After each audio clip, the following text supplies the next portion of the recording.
你们都说一汽奔腾车做工糙，动力弱，那都是老黄历了。那今天我给你们带来了奔腾 T99。OK， 咱们来说说外观，看看这个大尺寸格栅深黑处理，矩形的银色 logo 看上去很高端。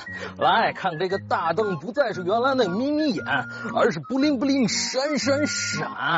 好，这个日间行车灯顶天立地，带来十足立体感。好，咱们再来去车身侧面看看。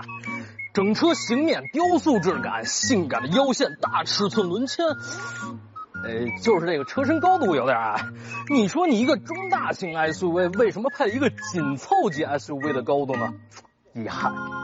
上车体验体验。哟，够轻的这门，这么近距离都能关上，这够我玩半天的。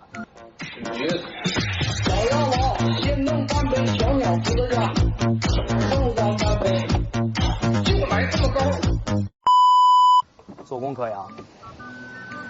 坐进车内，双拼色设计，中控台、置物台柔软，液晶仪表和中控屏一体贯穿，整体带来高级质感。陈阳婷，你有买点吃的点吗？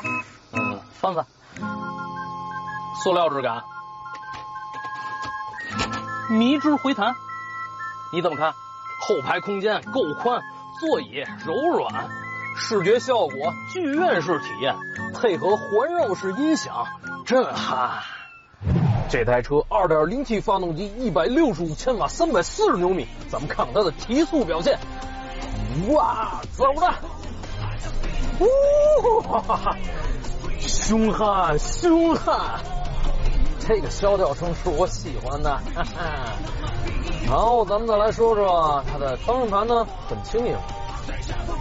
刹车呢，有点软，避震有点别扭。